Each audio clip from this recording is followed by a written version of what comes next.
一口氣拿晒大清王朝296年歷史。公元1616年，努爾哈赤統一女真各部，建立後金。公元1618年，努爾哈赤發布七大恨，舉兵反明。公元1619年，明朝出動20萬精銳大軍征討後金，努爾哈赤以少勝多，喺薩爾烏大敗明軍，史稱薩爾烏之戰。隨後，努爾哈赤先後攻佔遼東同遼西嘅100幾座城。公元1625年，努爾哈赤遷都瀋陽，改名成京。公元1626年，努爾哈赤發動寧遠之戰，明朝守將袁崇煥頑強抵抗，佢用紅衣大炮重創努爾哈赤軍隊，努爾哈赤本人亦都受佢重傷，不治身亡，終年68歲。隨後佢個仔皇太極繼位。公元1629年，皇太極發動騎兵越過長城，直逼明朝京師。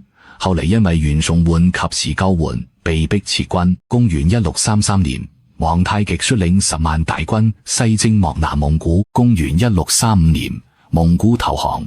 到呢度，漠南蒙古納入咗後金版圖。公元1636年，皇太極喺成京稱帝，定國號為大清。到呢度，清朝正式建立。公元1640年，皇太極發動松錦之戰，大敗明軍。到呢度，明軍殘餘勢力退守山海關，關外成為清朝嘅天下。應該話，皇太極係一位雄才大略嘅帝王，佢一手將清朝由地方部落打造成全國性政權。公元1643年，皇太極處死，終年52歲。隨後，佢個仔福臨繼承皇位，佢就係順治皇帝。由於年紀仲細，有多疑嘅輔助朝政。公元1644年，李自成率領農民軍攻佔北京，崇禎皇帝喺景山自縠，明朝滅亡。同年，鎮守山海關嘅明朝將領吳三桂聯合多疑嘅攻打李自成，李自成兵敗南逃。隨後，多爾豐率領大軍進入北京城。同年，清朝遷都北京。呢個時候，中華大地四分五裂，存在多個割據政權，有李自成嘅大順政權、張獻忠嘅大西政權以及南明政權等等。多疑嘅揮軍南下，喺集中兵力逐個擊破，先後剿滅咗各個割據政權，入主中原。呢個時候，由於華南地區反清勢力較大，多疑嘅分別冊封吳三桂、耿仲明、尚可喜為三大藩王，分別鎮守雲南、廣東同福建，史稱三藩。公元1650年，多疑嘅處死，終年39歲。同年，14歲嘅順治皇帝開始親政。公元1661年，順治皇帝因為天花駕崩。同年，佢個仔年僅8歲嘅玄燁繼位，佢就係康熙皇帝。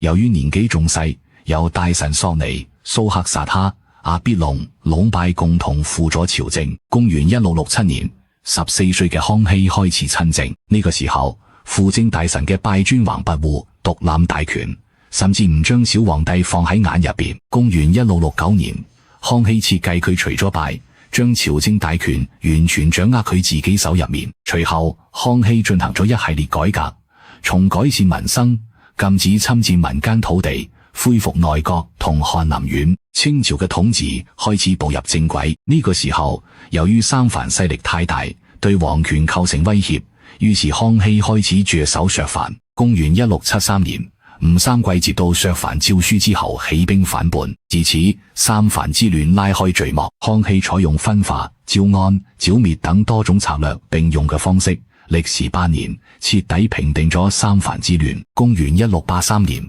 康熙派遣2萬水師收復台灣。公元1685年，面對沙俄不斷侵擾，康熙派軍征討，大敗沙俄軍隊，史稱瓦克薩之戰。公元1689年，中俄雙方簽訂尼布楚條約，界定中俄邊境線。公元1690年，喺噶爾丹嘅統領下，準噶爾汗國強勢崛起，佢四處擴張，嚴重挑戰清王朝。面對強敵，康熙3次御噶親征。公元1696年，康熙率軍將噶爾丹主力殲滅，噶爾丹絕望而死。客觀嚟講，康熙嘅文治武功嘅歷代帝王入邊堪稱佼佼者。然而晚年嘅康熙陷入昏庸，期間出現咗多位王子爭奪皇位嘅事件，史稱九子奪嫡。公元1722年，康熙皇帝駕崩，終年69歲。隨後皇四子胤禛嘅九子奪嫡入邊勝出，奪得皇位，佢就係雍正皇帝。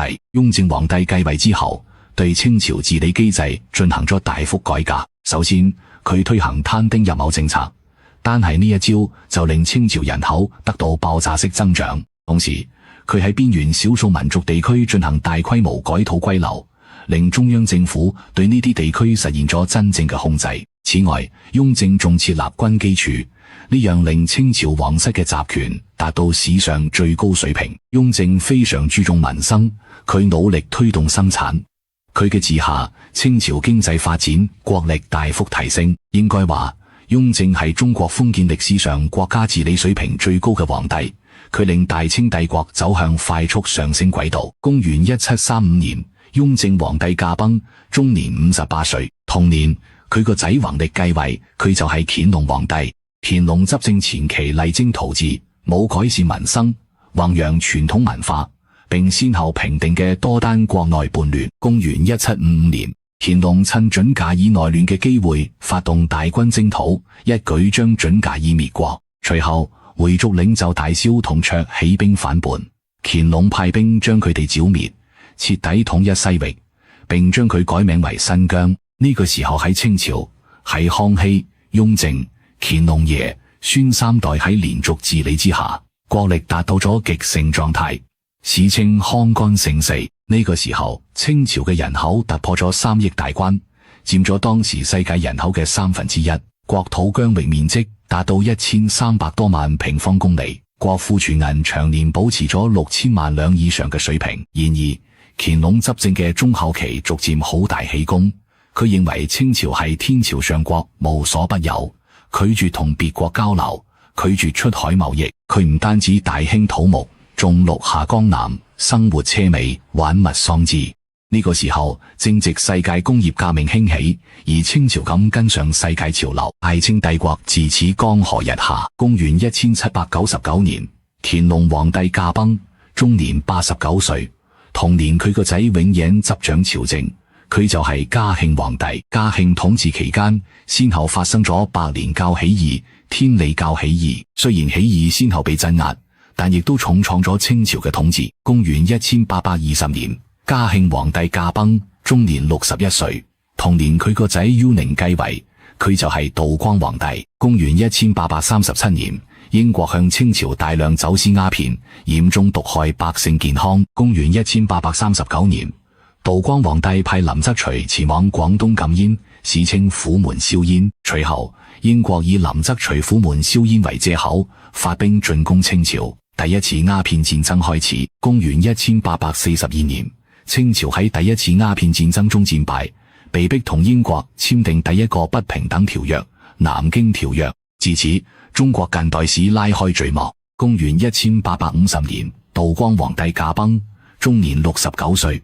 同年佢個仔奕嘅繼位，佢就係咸豐皇帝。第二年，洪秀全喺廣西發動起義。公元1853年，洪秀全嘅軍隊佔領南京，正式建立太平天國政權，定都南京。公元1855年，太平軍擊敗曾國藩嘅湘軍，太平天國政權進入全盛時期。此後，由於內部分裂，太平天國運動由盛轉衰。公元1856年，英法兩國向清朝發動第二次鴉片戰爭，清朝戰敗，被迫簽訂《天津條約》。同年，俄國強迫清朝簽訂一系列不平等條約，佔領清朝100多萬平方公里領土。公元1859年，英國同法國因為唔滿意所簽條約內容，再次向清朝發動戰爭。佢哋向北京進攻，咸豐皇帝逃往熱河。公元1860年，攻佔北京嘅英法聯軍縱火燒毀圓明園，清朝被迫同英、法、